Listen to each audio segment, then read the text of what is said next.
Hello, this is your favorite sorcerer, Aurelius Sopex, as you can see, followers of the Grail of the Serpent. In this video, I would like to talk about how to structure your magical practice, which is a topic that seems to be interesting to a lot of people. And hopefully you will get some guidance from what I'm about to say. See, the most important thing is that when you structure something, and regardless of what that would be, it could be your magical practice, it could be your financial life, if you run a business, if you, I don't know, go after a degree or you want to study and master any subject, it's always the same thing. You have to understand that not all information and all activities are equally valuable. And you have to learn how to discern between what is important and what is not important. See, one of the reasons why the ancient Egyptians were so fond of the pyramid, there are many other reasons as well, but one of the reasons why they were so fond of the pyramid was, the structure of the pyramid was that it symbolizes the hierarchical nature of knowledge and information. Yeah. When you look at a pyramid, you have a top that is very thin, you could say, compared to the bottom, which is very wide. Right? So this is essentially the nature of all fields of knowledge. All right. So look at the Constitution, for example. Most of you are Americans who watch this video, so you have a Constitution, and you have many, many, many other very, very detailed laws and fields of law that are, very specialized, right? However, they cannot contradict the Constitution. That's why the Supreme Court is the highest court in your country, because what it does is it looks for contradictions in the laws or in the verdicts that contradict the Constitution. So none of the laws are able or allowed to contradict the Constitution. So the Constitution is essentially the principles that constitute everything. So if you understand the principles, and in any field of knowledge, no matter how complicated, there are between 5 to 105 principles and overarching laws. And if you know those, you can determine everything else. You can know if something will work or it doesn't work. And it's no different from magic. Okay? Or rather, this applies to magic and all other fields of knowledge. Okay? So if you understand the principles of investing, you will be able to apply those in any market. If you understand the principles of martial arts, you will be able to master every martial arts system very, very fast, and you'll be better than most. Because here's how most people do it. When they study something, they will focus on, in the case of Germany, for example, there's something called Grundgesetz, which is essentially the equivalent to a constitution. There are, I think it's around 103 or something like that. I'm not completely sure about the number, but they're not a lot of laws. But the rest of the pyramid are more than 194,000. Okay, so the way most lawyers or people that study law approach this whole subject is they try to memorize each and every individual law. Now, if you don't understand the principles, and if you don't extract those and focus on those, you will be completely confused. You won't be able to make connections between it all. See, when I do lives or when I teach students or whatever, I have answers to any question that they have. The reason for that is I have a conceptual understanding of magic. A conceptual understanding is exactly that. I understand the principles. Now, of course, I have studied many systems in depth as well. Of course. However, I have a conceptual understanding of magic, and that's why I can help people navigate this whole thing, you see. And in order to have orientation in, in the world of magic, it is very important that you have a conceptual understanding of what it is that you're doing. In order to structure your practice, you have to have a conceptual understanding of what you're doing, you see. So in this video, I want to give you a little bit of a conceptual understanding of this subject. And based on that, you will be able to structure your practice quite a bit. So what are those conceptual understandings? What are those principles that you need to understand in order to, pick the right exercises, pick the right system for you, and have an effective way of casting spells? Because that's really what it is all about. The way most people practice magic is they're essentially mentally masturbating. It's mental masturbation, sometimes literal masturbation on a sigil, but there's nothing that happens. This is a waste of time. And you'd be better off just using mundane means to accomplish your goals. Right? So what are the principles? One of the principles that you have to know is that you're not your physical body. You're also not your energy body. When you look at reality as a magician, you have to understand that you're changing energy around things. And that will determine how things play out in physical reality. So if you want a person to act differently, you have to change something in their energy field.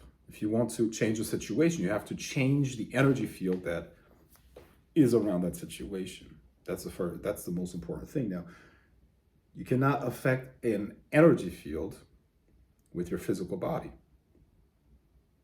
I think that makes sense. If you want to affect something, this is a law that exists in the spiritual universes. Things can only be affected by frequencies by things that are at the same frequency or at higher frequencies. Usually, the more subtle, the more of an effect it can have on the more dense. So it's very hard, next to impossible, to affect the spiritual through the physical. But it is very easy to affect the physical through the spiritual. So what do you do in order to affect something spiritually? You have to access something that is part of you, which can affect the energy field around something, right? So if I wanted to punch someone in the face, this morning I had martial arts practice and I did so. I punched someone in the face and I kicked them. My low kicks are really, really painful. So that I did with my physical body, right? Now, if I wanted to break somebody's will spiritually, if I wanted to influence them in some way or another spiritually, I would have to access another layer of my being, another part of my being, you see? So, a good way to look at magic is a form of warfare. There's a strong connection between the warrior archetype and the sorcerer or magician archetype. They're actually one and the same thing. Because when you look at reality at its base level, and I'm talking about the lower levels of astral, physical, etheric, and mental planes, everything beyond that is not part of this video. There's very much a competition and a conflict between different energies. It's a dual universe or dualistic universe, and that determines, the combination of those energies determine the nature of things, and those are in conflict. In conflict is nothing bad. It's just the nature of reality. It's a creative and moving or flexible equilibrium, you could say. You see, so things change. And in order to change, in order to recreate, things need to be destroyed. So war is the true nature of things. It's the true nature of evolution. Evolution is conflict between different things, and first and foremost, different forms of energy, and they compete, and as they evolve, they become stronger. And it's the same thing in the spiritual universes, you see. Your job here, the way why your soul came here, if you see, there are different paths on how you can approach spirituality. Most people are not strong enough to walk this path of magic. But if you're truly sincere about becoming a magician, you have to understand that you're becoming an active participant in a spiritual war. There are forces of entropy in the physical that are trying to, crush biological life. And there are forces of entropy that are trying to crush your spiritual evolution and your development spiritually. That's why it takes effort to develop yourself spiritually, you see. And one of the best approaches, in my opinion, is to develop the mindset of a spiritual warrior, if that makes sense. Okay. And that is very much connected to the archetype of the warrior, of the martial artist, so to speak. Okay. So the point is, you need to strengthen your energy field to the point where it can overcome contradictory intentions, contradictory to your intention. It is a battle of wills. It is a battle for influence. It is a battle for power, just like all of life is. All of life is a battle for influence, power, and strength. And it's no different in the magical universe. Please don't get me started on all this bullshit that people talk about when it comes to magic. It's like, oh yeah, whatever. They have this very, very infantile understanding of the spiritual universe, in which they project their daddy issues, their mommy issues, their anthropomorphic bullshit. Anthropomorphic means that they try to humanize things that are not human. Okay, a demon is not a human being. It doesn't think like you, doesn't feel like you, nor does it give a shit about anything that you give a shit about. Okay, there's a different kind of relationship going on. And you have to understand that.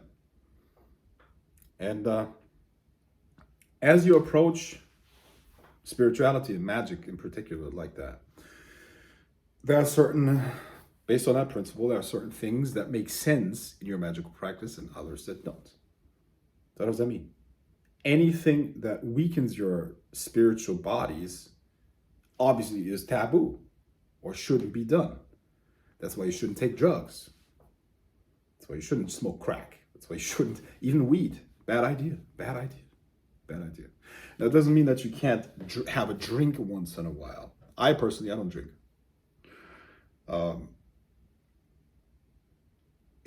Once every couple of years, I might have a drink or something like that, you know. But generally speaking, no alcohol. Why? Because it takes away from that power. Your diet, what is a diet that strengthens your energy body? You don't eat for your physical body alone. You don't train for your physical body alone. You train to create certain energetic effects. Any activity that you do leaves an energetic footprint. So if you were to train fighting, for example, you have to see that like a ritual that brings the energy of the warrior into you. Everything is multidimensional. Nothing is mundane. You activate the connection between this invisible force and the mundane activity. So the first thing that you have to do is you have to understand that you're taking part in a spiritual war. Number two, you have to act as if you want to win the war, you see? Because most people, for whatever reason, if they hear this, I promise you, most people that will hear this video and me talking about that, the inner pussy is going to activate. They're going to start shrinking, and they're going to try to avoid this. How do they do that? They will have some sort of a coping mechanism. Either they're going to start smoking a cigarette. There are many coping mechanisms. Some people even start jerking off when they're stressed, or smoking, or any kind of substance abuse. It's something that gives them a temporary, it's like a pacifier. You give a baby a pacifier so it calms down, right? And a lot of people use these pacifiers, or they put something in their mouths or whatever, right? They try to calm themselves down because they can't deal with that pressure in the moment. But that is weakness, you understand? Another principle that you have to understand is that the bigger the impact you want to have, the more resistance you have to overcome spiritually.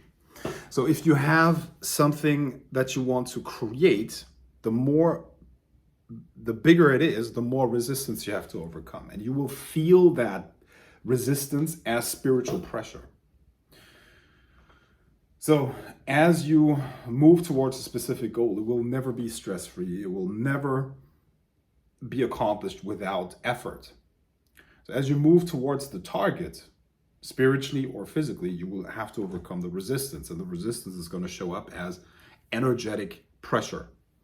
It could manifest itself as events that push the pressure towards you, but the pressure is really the consequence of whatever is there, the real consequence. And you will feel that, and you have to deal with that, and you have to overcome it, and you have to have a will that is strong enough to stay focused, stay on target, so that you accomplish what it is that you want. You see? Things going wrong is part of the process. Things resisting is part of the process. In fact, the resistance is what will forge you into a powerful magician. You see? So you have to be able to withstand the pressure. And this is what is the astral or energetic weightlifting that's going to make you stronger. You understand? You're not getting into magic to avoid war or the battle or pressure. You can do things that you couldn't do using mundane means. You will become very powerful. You can pretty much bring yourself whatever the fuck it is that you want. You can become a very powerful person. You can change reality into what it is that you want it to be for yourself and others. But that will require strength. And that strength will be built up through pressure. And you staying in that pressure, that spiritual pressure, will forge you into a stronger person, okay? Magically and spiritually. That's a very important principle. So anything that you do can be turned into a spiritual exercise. Withdraw pleasure from yourself and withstand the pressure.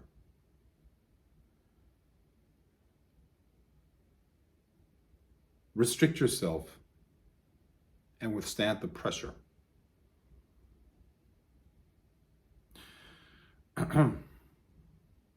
This will make you spiritually more strong. Now let's go into concrete exercises. See, the best way to see spiritual exercises is different categories for different purposes. What all powerful magicians have in common is that they have a strong imagination. The imagination is not something that takes place in your head. It is something that is done by your energy field. When you can focus on an idea long enough, it will take form energetically. Part of your energy field is actually going to turn into that. And then you will be able to perceive it internally. And if it is strong enough, it will start having an effect on the spiritual, which will then trickle down into the physical. So your imagination has to be extremely strong. So you need some form of an exercise that strengthens and trains your imagination. You need to go into altered states of consciousness. Meditation, non-negotiable. You have to have it daily, at least once. At least once. You have to meditate every day. imagination, meditation. You have to have a physical practice, which gets the energy to flow through your system. Ideally, it's a combination of something that strengthens your muscles, but also something that maintains your flexibility. Okay. I like weightlifting. That is okay because it's going to build some. It has multiple benefits across the board, psychologically, hormonally, and many others. But it shouldn't be the only thing that you do. People are different. I like fighting, I like weights, and I like yoga and qigong. That's what I do. Okay, those four.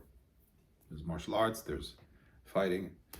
Is it MMA that you have to do? MMA is actually probably not the best martial art for if you're a magician. Okay, it's good. You get if you have a spiritual perspective on it, and if you apply martial arts philosophy to the practice, okay, that's fine. But most people don't practice it like that. Right? If you were to do that, that's great. Now, in fact, I'm going to take that back. You can turn any martial arts into a spiritual path, which is actually what they're for. Yeah. So that will be my recommendation. If you don't want to fight, practice some yoga, use some yoga, but the most important thing is that you see those not just as physical exercises, see them as spiritual exercises. You need to get the energy flowing through you. On top of that, energy work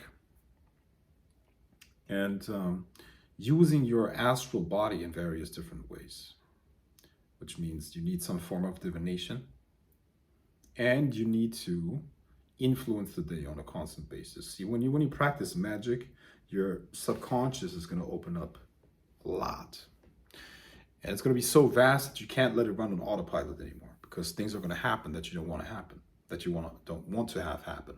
So a daily ritual is non-negotiable as well. You need to negotiate on you need to do ritual on a daily basis. Absolutely important. The more you do ritual, the more you use your subconscious to influence the world around you, the better you're going to get at it. So those are the categories that you need to cover every single day. Now, you have a plethora of different exercises that you can do on a daily basis, but they're non-negotiable. So take the categories from this video and find exercises and systems that you would like to do on a daily basis, okay?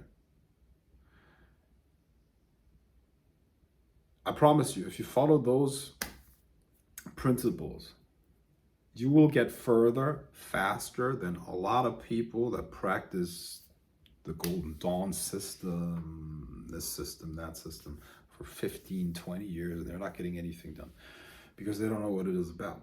It's a social club for them, a social club in which they hang out.